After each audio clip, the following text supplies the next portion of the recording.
I'm going to read 3 or 4 original works, but I do want to read something else too that, I think part of poetry is discovery and whatever excites you. And I ran across something that excited me along the poetry, lyricism thing that I do want to share. But before I get going with my own works, something happened today. I picked up a book by Forrest Pritchard, Gaining Ground, and it's about his endeavor into farming, a story of farmers markets, local food, and saving the family farm. So I thought, here's a guy that's getting his hands dirty. But I read the dedication, and I want to read this to you tonight. The dedication. To my teachers, especially Laura Robb, who read poetry to their students. I listened. So I thought that was a really nice way. Yeah. And that's not original, but something that excited me, and I hope it excites you a little bit.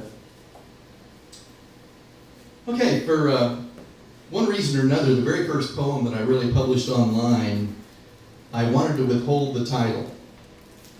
And so I called this poem, post-titled poem number 1. And at the end of the poem, I'll give you the title. And those of you that know the title, please don't shout it out. Let it kind of soak in. Post-titled poem number 1. Green.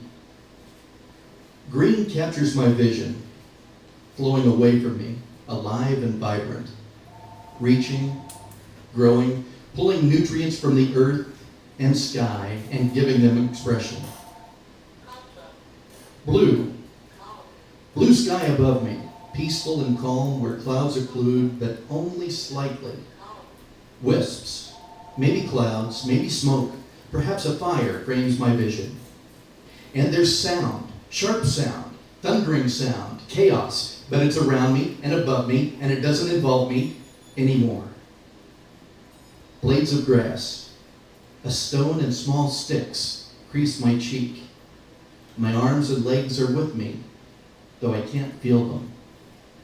Green and blue fade from the edges to gray, then black, and a darkness captures my vision. And the title of the poem is Gettysburg.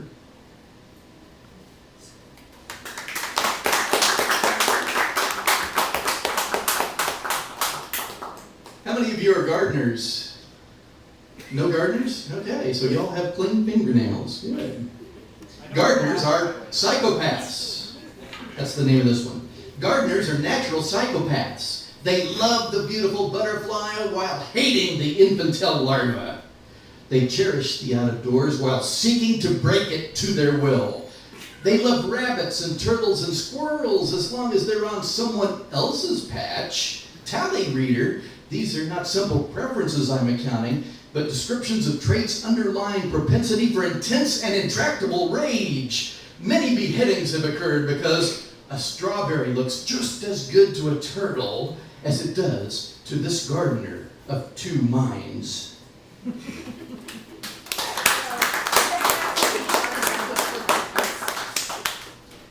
Gotta name those rocks.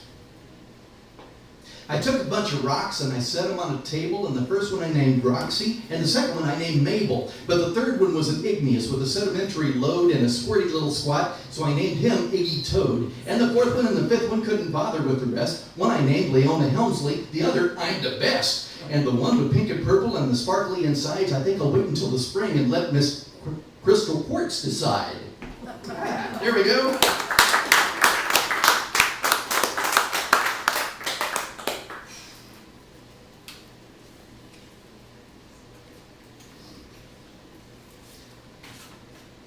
Something whispered. Verse completed, a sad tale of youth and death, one interpretation of a battle for the ages. Gettysburg. Proud, I post the verse to the world, bypassing those dearest to me, lover, brothers, and friends.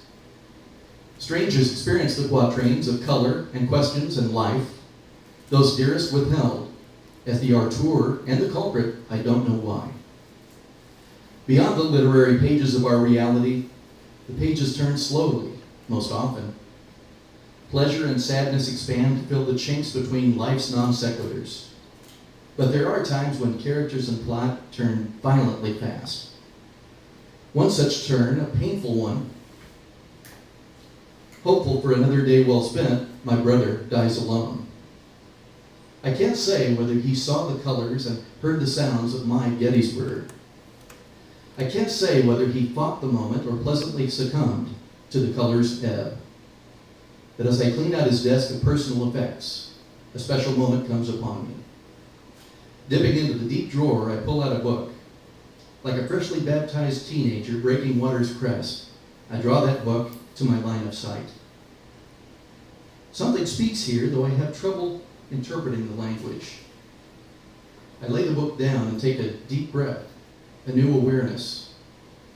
The volume lies face up, saying so much more than its title. It's a work by Stephen Sears, Gettysburg.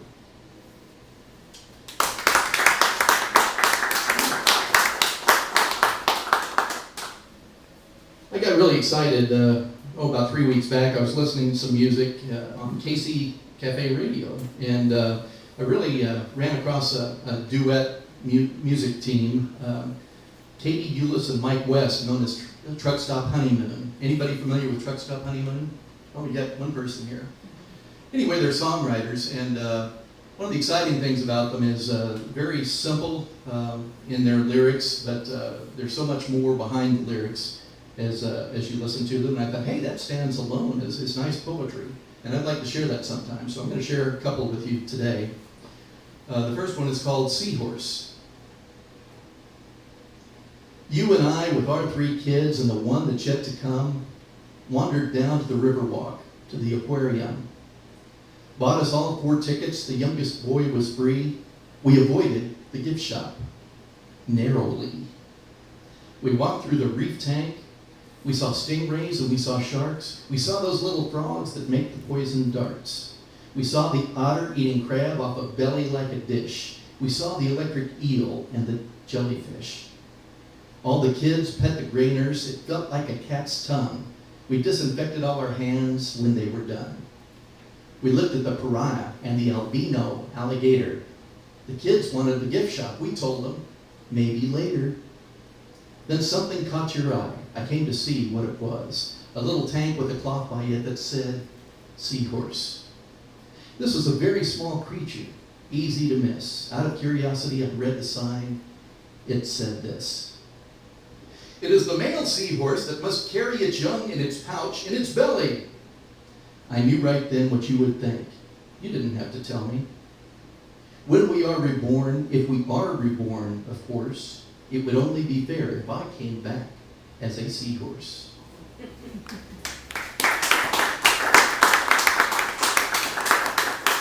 So you see, really creative lyricism and worthy of poetry, I think. And here's one more by Katie Eulis and Mike West, known as Truck Stop Honeymoon. This is Cape Canaveral. It was a cold day in Florida. In Kansas, they call it cool. But in Florida, it's all they need to close our school. We got to watch the launch on TV in our living room. 10, 9, 8, 7, 6, 5, 4, 3, 2, 1, boom. It was a cold day in Florida. In Michigan, they wouldn't wear a sweater. But in Florida, we had it so good, we didn't know any better. My sister and I, we ran outside like we always do, watched the shuttle leave this earth, wishing we could too. It was a cold day in Florida. I wore my only jacket. In Dakota, this is t-shirt weather, but in Florida, we can't hack it. We watched the shuttle taking off, we saw it all so clear, and all our hopes rose up with it to the outer atmosphere. It was a cold day in Florida, and we're not talking snow. In Minnesota, they'd be laughing, because in Minnesota, they'd know. The rocket made an arc above Cape Canaveral, and when we saw it burst in flames, all of our hearts felt.